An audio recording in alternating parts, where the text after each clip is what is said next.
अमीर बहन के घर शादी में पहुंचा गरीब भाई। बहन ने किया बेइज्जत, लेकिन गरीब भाई ने दे डाला ऐसा शगुन कि वहां बैठे बड़े बड़े अमीरों की आंखें फटी फटी रह गई। ये कहानी है दो भाइयों की, राजन और अमर। दोनों एक ही माँ जानकी की कोख से जन्मे, एक ही आंगन में खेले, मगर वक्त ने दोनों को अलग रास्तों पर डाल दिया। राजन शहर का बड़ा बिजनेसमैन बन गया। उसका घर महल जैसा था, गाड़ियों की लाइन, नौकरों की भीड़ और हर चीज ब्रांडेड थी। उसकी पत्नी रजनी भी वैसी ही थी, जिसके लिए इज्जत दिल से नहीं पैसे से तय होती थी। दूसरी तरफ छोटा भाई अमन एक साधारण ऑटो ड्राइवर था। कमाई कम थी मगर दिल बड़ा था। उसकी पत्नी आरती सादगी और संस्कार की मिसाल थी। गरीबी थी मगर आत्मसम्मान था। एक दिन माँ जानकी की तबीयत बिगड़ गई। जांच हुई तो डेंगू निकला। अमन ने ऑटो खड़ा किया और माँ को सरकारी अस्पताल ले जाकर इलाज कराया। घर लाकर दिन रात सेवा की। आरती ने दवा समय पर दी, पट्टी रखी, हल्दी वाला दूध पिलाया और माँ धीरे धीरे संभलने लगी। 2 दिन बाद राजन अपनी चमचमाती गाड़ी में पहुंचा। रजनी के महंगे परफ्यूम की खुशबू फैली, मगर चेहरे पर अपनापन नहीं था। राजन ने घमंड में पूछा, कैसी हो माँ? माँ ने कहा, ठीक हूँ। अमन और आरती बहुत सेवा कर रहे हैं। तभी रजनी के चेहरे पर जलन आ गई। राजन ने घर की हालत देखकर कहा, यहाँ मच्छर बहुत है, स्प्रे करवा लेते तो माँ बीमार न पड़ती। माँ ने कहा, मुझे वो दवा सूट नहीं करती। राजन ने पूछा, डॉक्टर कौन सा दिखाया? अमन बोला, सरकारी अस्पताल। बस इतना सुनते ही राजन भड़क गया और बोला, सरकारी अस्पताल में इलाज नहीं, मौत मिलती है। फिर दिखावे के लिए एक डॉक्टर को फोन किया और जाते जाते 5000 रुपए तकिए के नीचे रख दिए, मगर फोन तक नहीं किया।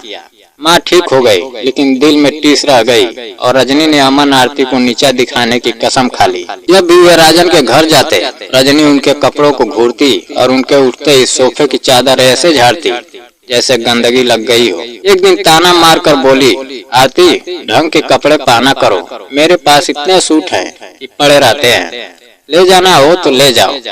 अमन का खून खौल गया मगर चुप रहा। आरती मुस्कुराकर बोली, दीदी जितनी चादर उतने पाओ और हम खुश हैं। तभी बहन अंजू की बेटी की शादी तय हुई। राजन को खुद बुलाकर डिजाइनर कार्ड दिखाया, मगर अमन के घर सिर्फ नौकर कार्ड देकर चला गया। माँ ने राजन से कहा, बेटा ज्यादा शगुन मत देना ताकि अमन भी बराबरी कर सके।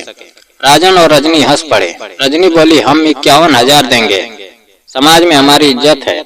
उधर अमन परेशान था, वो भी दिल से देना चाहता था, मगर इतनी रकम उसके लिए पहाड़ थी। आरती ने कंगन बेचने की बात की तो अमन ने मना कर दिया और कहा, ये तुम्हारी माँ की निशानी है, मैं नहीं बेचूंगा। शादी से एक दिन पहले रजनी ने जहर उगला और बोली, तुम लोग मत जाना, तुम्हारे कपड़े और छोटा शगुन देखकर लोग क्या सोचेंगे। अमन का आत्मसम्मान कांप गया, मगर फिर भी माँ और आरती को लेकर ऑटो में शादी के मंडप पहुँच गया। वहाँ राजन ने सबके सामने 51,000 का लिफाफा दिया तो लोग वाह वाह करने लगे और अमन ने चुपचाप 1100 का लिफाफा दे दिया। अंजू ने लिया मगर चेहरे पर खुशी नहीं थी। अमन और आरती पूरे समय अजनबियों की तरह खड़े रहे। शादी खत्म हुई, भीड़ छटने लगी। तभी टेंट का भारी पोल फिसला और अंजू के पति राजेश के सिर पर गिर गया।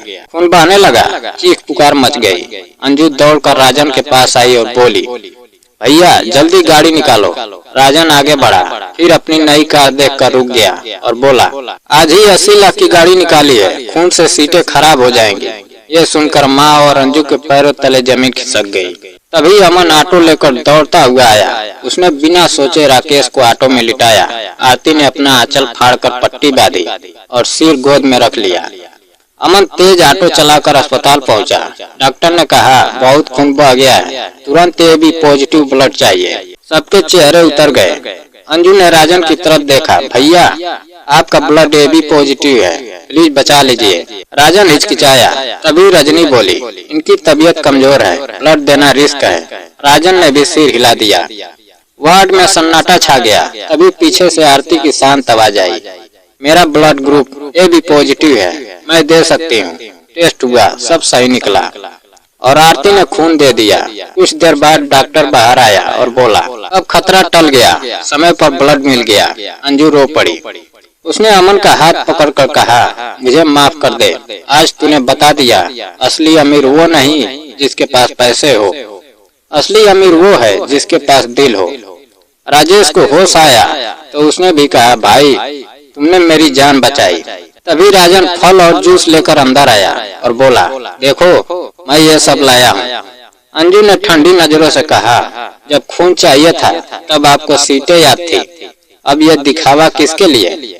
माँ जानकी ने कांपती आवाज में कहा, राजन तूने दौलत कमाई मगर इंसानियत की परीक्षा में फेल हो गया।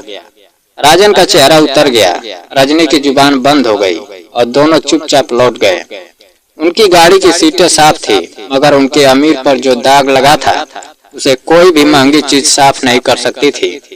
तो दोस्तों, आपको यह कहानी कैसी लगी कमेंट में जरूर बताइए, और बताइए आप ये कहानी भारत के किस शहर से सुन रहे हैं। वीडियो पसंद आए तो लाइक कीजिए, चैनल को सब्सक्राइब कीजिए और ऐसी ही दिल को छू लेने वाली कहानियों के लिए हमारे साथ जुड़े रहिए। धन्यवाद।